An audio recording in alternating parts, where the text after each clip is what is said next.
네, 오늘은 2022년 결산 영상을 한번 올려보도록 하겠습니다. 벌써 한 해가 이렇게 지나갔고 좀 반성할 수 있는 그런 시간이 좀 필요할 것 같아가지고 어, 저 같은 경우에는 지금 이제 이 제 포트폴리오인데 요 위에가 이제 제일 최근 포트폴리오고 밑으로 이렇게 내려가면은 이거 과거에 제가 좀 손대기 전에 그런 포트폴리오가 되겠죠. 처음에는 이랬는데 점점 이렇게 바뀌었다. 그러니까 과거, 그러니까 사고 팔고 할 때마다 좀 과거 기록을 좀 남기는 편이에요. 보니까 어, 마지막 그 수익 평가손이 한 6억 2천 정도 지금 나 있고, 이게 이제 수익률로는 마이너스 13.6% 정도. 그나마 이제 제일 좀 수익이 난 종목은 포스코가 그나마 5%대 이제 수익이 좀 나고 있고, 나머지는 다 이렇게 마이너스. 제일 심한 거는 맥쿼리 인프라인데 이게 마이너스 18.68%가 찍혀 있네요. 손실이 제일 심한 종목은 JR 글로벌 리츠 2억 8,600 정도. 이거는 이제 비중이 좀 많아가지고 36% 정도, 지금 3분의 1 정도가 지금 JR 글로벌 리츠에 담겨져 있기 때문에 손실액도 제일 크다. 이렇게 좀.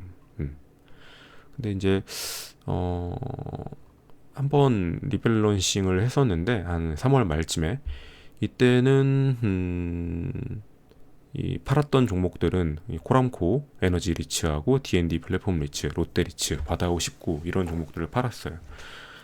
이거 만약에 그대로 들고 있었으면은 코람코는 그나마 좀 낮고 마이너스 17% 정도. 어, 그러니까 그대로 가지고 있었으면은 이제 D&D 같은 경우에는 마이너스 35% 정도 마이너스. 팔기를 좀 잘한 것 같아요. 롯데리츠는 마이너스 25% 정도. 이 종목들을 다 팔 때는 다 플러스였거든요. 올해 2분기.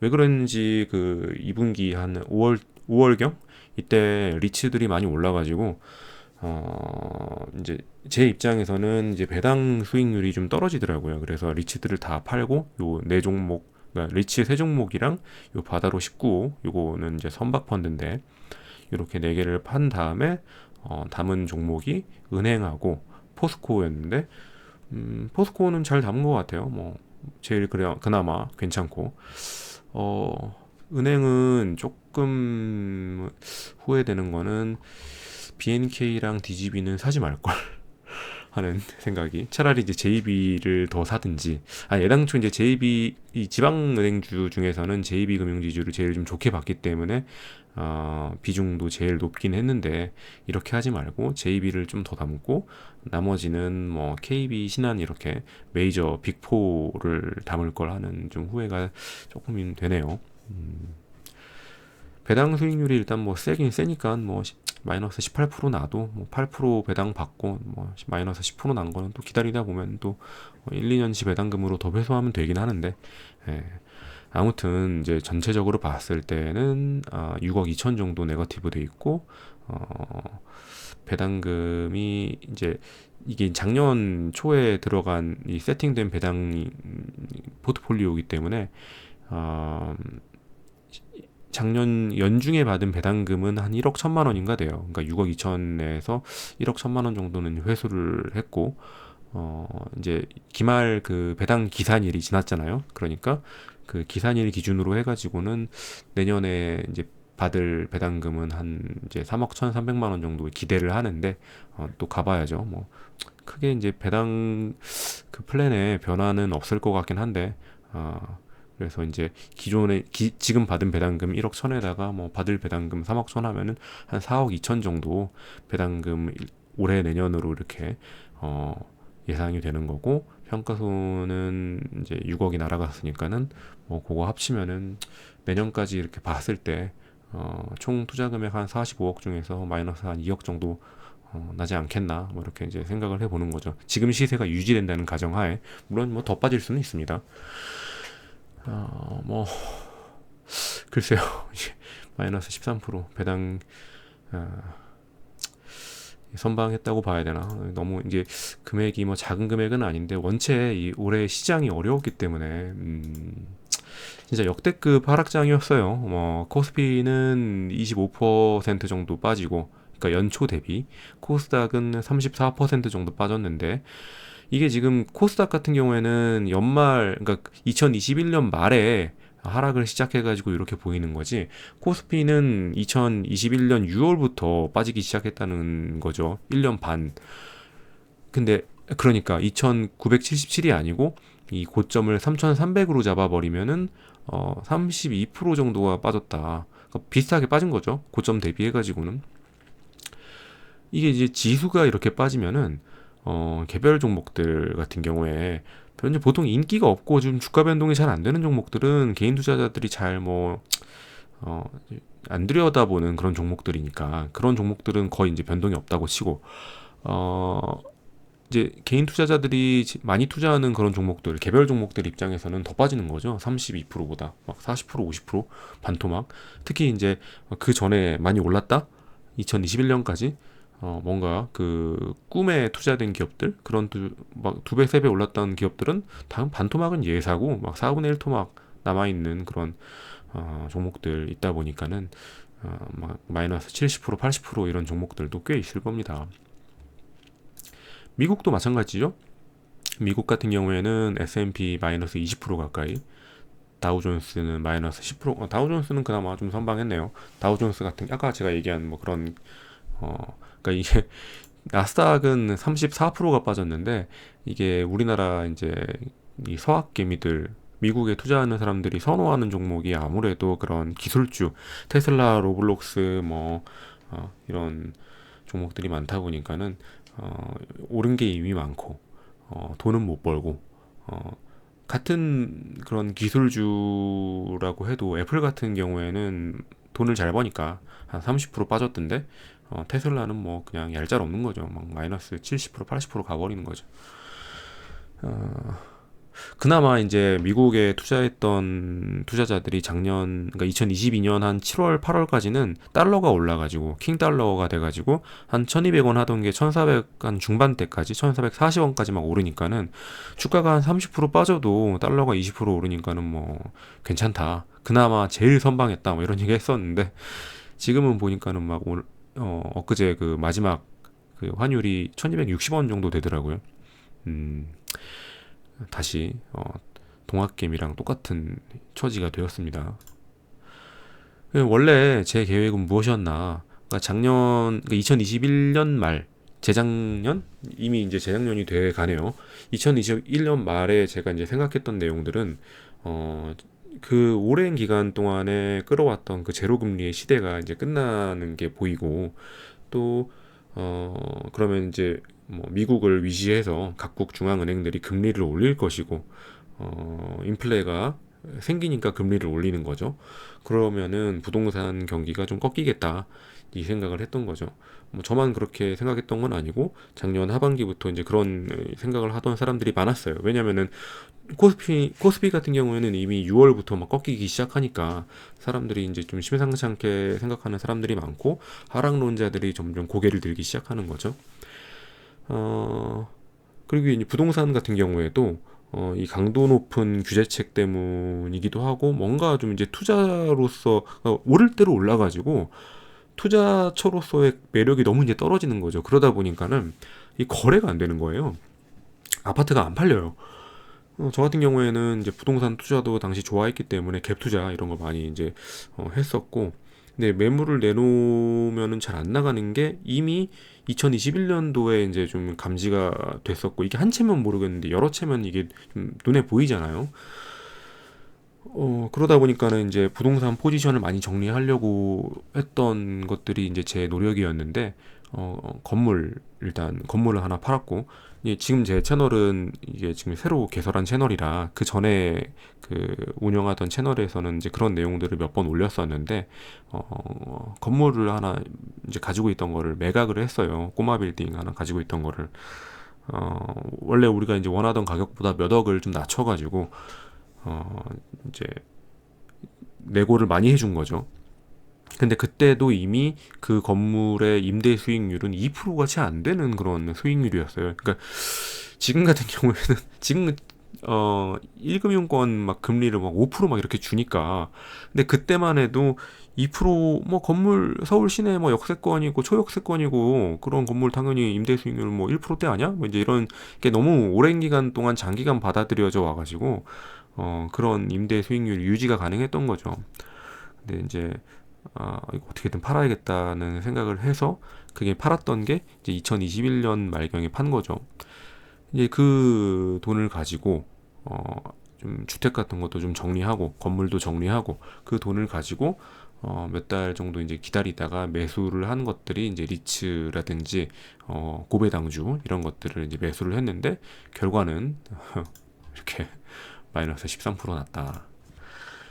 그리고 이제 대출 같은 것도 좀 정리하고, 왜냐면 이제 대출 같은 경우에는 금리가 오르면 당연히 이제 이자 부담이 늘어나니까요. 이건 뭐 특별히, 그러니까 제 예측을 이제 좀 어느 정도 좀 맞았던 부분들이 있는가 하면은 벗어난 부분들도 많이 있었는데, 어떤 것들이 있나 한번 살펴보면은 기준금리가 제가 생각했던 것보다 더 빠르고 강하게 올라가더라.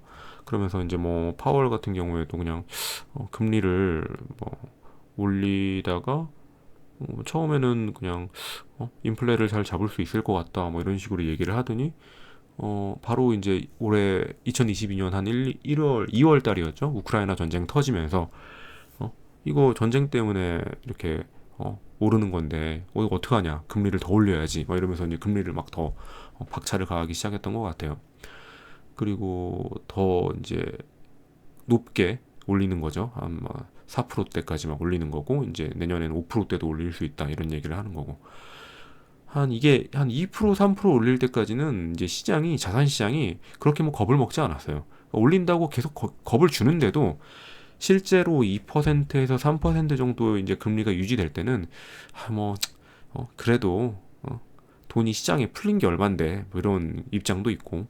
근데 이게 이제 미국의 금리를 한 4%까지 올려버리니까는 확실히 이 개별 국가 입장에서는 자본 수지라는 게 있잖아요. 그 투자에 들어왔던 돈들이 좀 미국으로 좀 빠져나가는 그런 경향들이 있고, 채권 시장이 먼저 좀 망가지는 거죠. 기업들이라든지 뭐 은행도 마찬가지고, 단기 자금 조달하기가 어려워지는 거예요.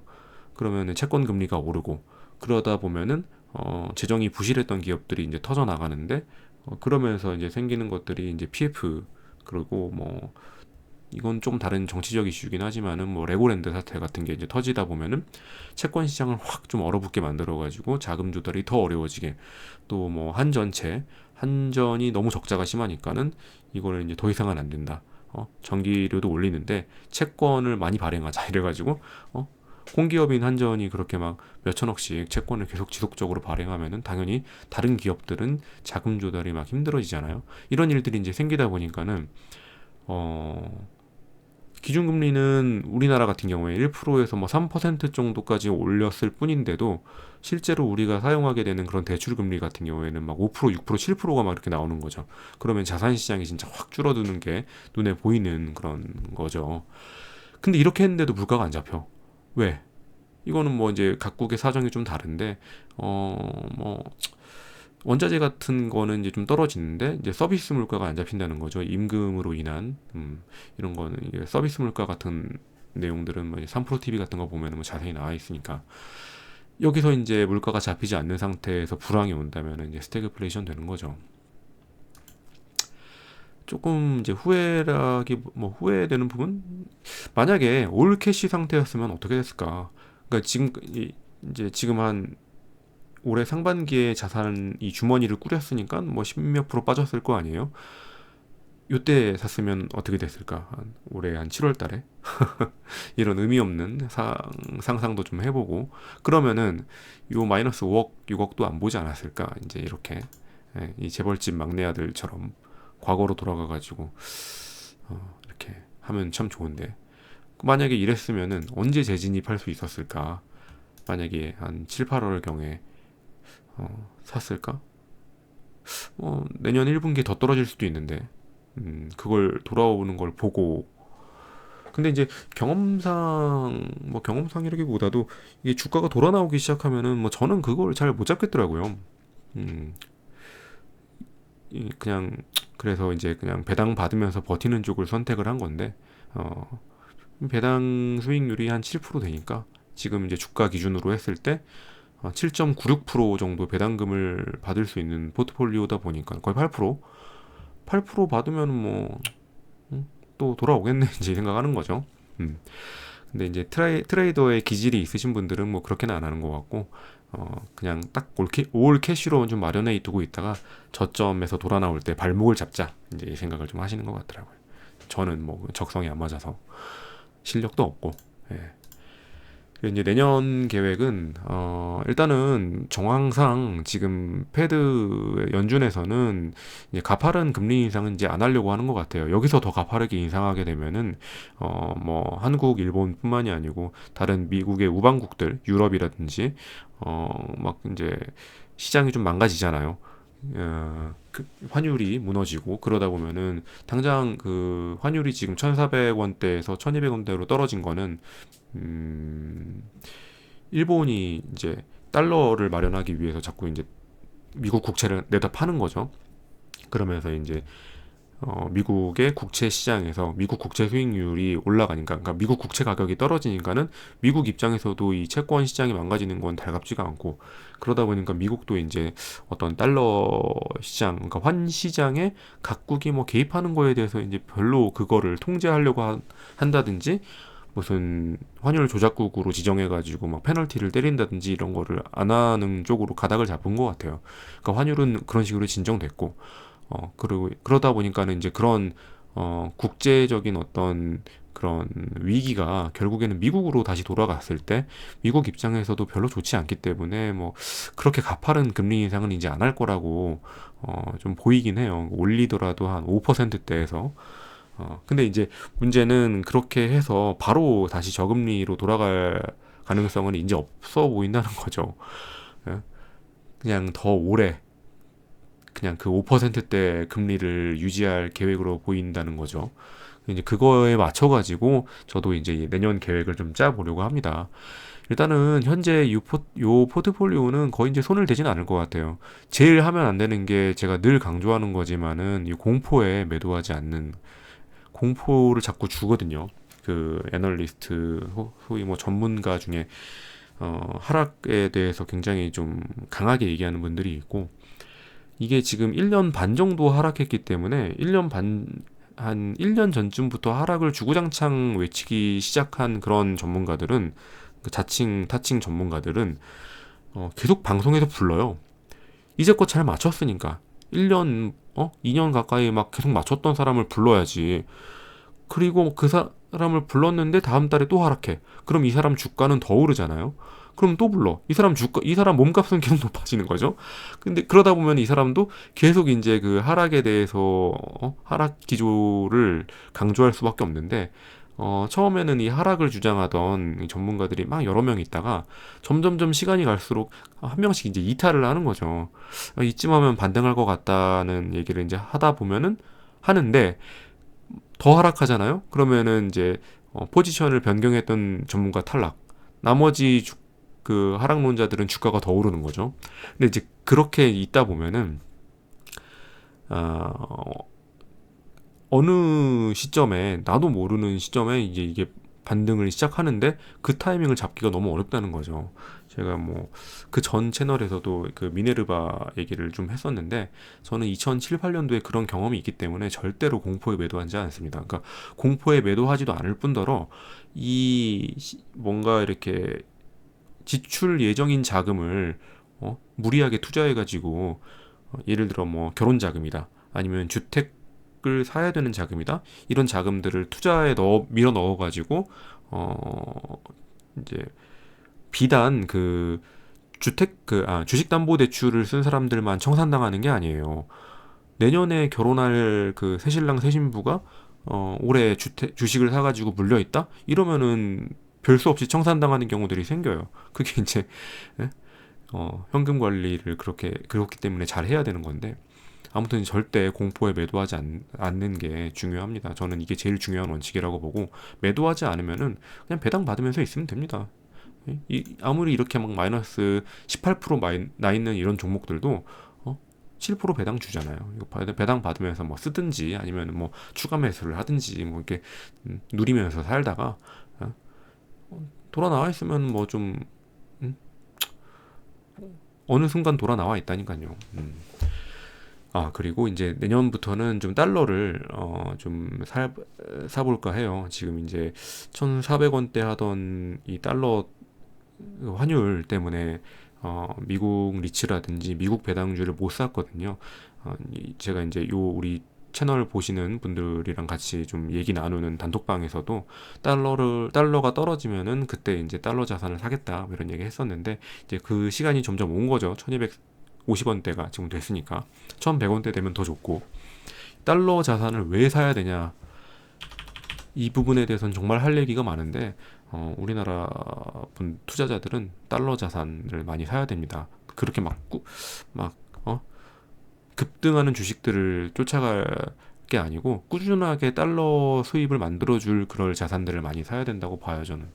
이 얘기는 다음번에 한번 따로 영상을 올려볼게요.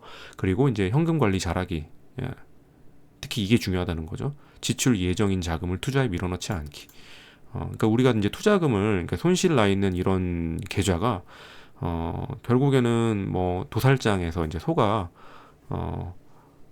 끌려가서 이제 뭐 죽임을 당하고 이제 고기가 되는데, 나도 이제 만약에 이게 여기서 손절을 해가지고 그냥 이게 예금이 지금 막 5% 주니까 예금 포지션으로 돌아간다 이러면은 내 스스로 나를 도살장으로 밀어넣는 행위밖에 안 되거든요. 여기서 아니 이거 지금 사실 내가 그냥 이 마이너스 난 거 보지 않고 여기서 나오는 배당금만 그냥 받으면서 그냥 있다 보면은 이게 뭐가 대수예요, 사실. 예금 같은 경우에도 누군가는 좀 운이 좋아가지고 지금은 이제 정부에서 좀 규제를 갑자기 또 해가지고 예금 경쟁, 그 수신금리 경쟁을 좀 완화시킨 상태거든요. 근데 이 완화되기 전에는 1금융권에서도 막 이제 5% 정도에 가까운 금리를 주다가 지금은 다시 이게 좀 누그러졌어요. 4% 정도. 그러면 누군가는 5% 정도 이자를 주는 예금을 가입했고, 누군가는 한 발 차이로 4% 정도 주는 예금을 가입한 건데, 제 이 매수가 같은 경우 매수했을 때 이 배당 수익률은 6.88%였다는 거죠. 근데 현재는 이 주가가 떨어지는 바람에 배당 수익률이 7.96%로 올라갔는데, 제가 그냥 1%좀 비싸게, 그러니까 이 배당 수익률이 1%좀 낮은 상태에서 샀다는 것 뿐이에요. 별 의미가 아니라고요. 너 이걸 보고 뭐 스트레스를 받을 이유도 없고 잠 못 잘 이유도 없고, 요 지금 뭐 리츠라든지, 리츠는 이제 리파이낸싱 할 때 좀 뭐 문제는 될 수는 있지만은 맥쿼리라든지 은행 뭐 이런 회사들이 망할 일이 없잖아요, 별로. 그러니까 이제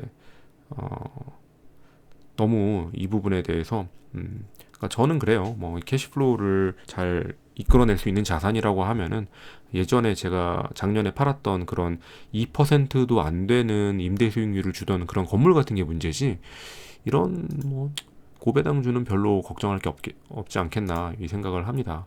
그리고 이제 파이어 계획을 이제 내년에 다시 계속 짜면서 수정하면서 그렇게 이제 봐야 되는데, 이제 저 같은 경우에는 지금 이제 와이프랑 맞벌이를 하고 있고, 한 명은 월급쟁이고 한 명은 개인 사업자인데, 이 파이어를 하려면은 월급쟁이는 퇴사를 하고 개인 사업자는 사업장을 양도를 해야 될 거 아니에요, 권리금 받고. 근데 이제 문제가 뭐냐면, 이제 이게 이렇게까지는 생각을 못 했는데, 금리가 이제 너무 오르고 경기가 좀 떨어지니까는 이거를 사업장을 제대로 매각을 할 수 있을까 하는 생각이 좀 걱정이 좀 되더라고요.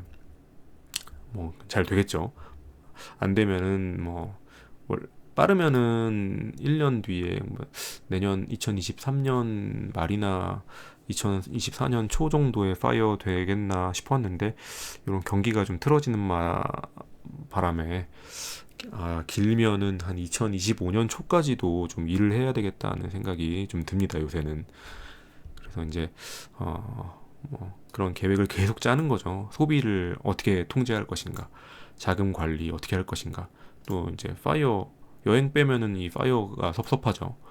여행 계획 짜고 환율의 영향을 좀 받잖아요. 여행 같은 경우에는 달러 특히 이런 일들을 했습니다. 계속 하고 있고 이런 거 짜느라고 이제 여가 시간을 많이 보내는데 책 읽고 계획 짜고 있는데 예, 뭐 간단히 또 말하려고 했는데 또 주저리 떠들다 보니까는 얘기가 좀 길어졌네요. 좀 짧게 말하는 게 진짜 힘든 것 같아요. 자, 2022년 그 투자 이 자산 시장에 몸담고 계시던 분들이 정말 이제 고생을 많이 하셨을 것 같고 내년에는 좀 꼭 좋은 일들이 있으면 근데 내년 1분기 별로 좋을 것 같다는 느낌이 안 들어가지고 이런 예상은 좀 틀려야 되는데 뭐 좋아질 일은 별로 없기는 해요 지금. 금리는 더 올린다고 하지 뭔가 지금 실물 그 불황에 대한 그런 것들은 자꾸 지금 자영업자들은 좀 더 체감하거든요. 그 시장에 돈이 말라가는 거를 체감을 해요. 월급쟁이들은 이런 걸 별로 느낄 일이 별로 없거든요. 음? 물론 뭐 이제 그런 자영업에 속해 있는 뭐 좀 소매업 이런 데 속해 있는 월급쟁이들은 체감을 할 수는 있어도 회사 특히 뭐 공무원이다 이러면은 정말 체감하기 힘들죠. 그래도 내년에는 뭐 하반기에라도 잘 자산시장의 훈풍이 좀 불어오길 바라면서 봄바람이 불어오길 바라면서 예, 수고 많으셨습니다. 내년에 또 뵙도록 할게요.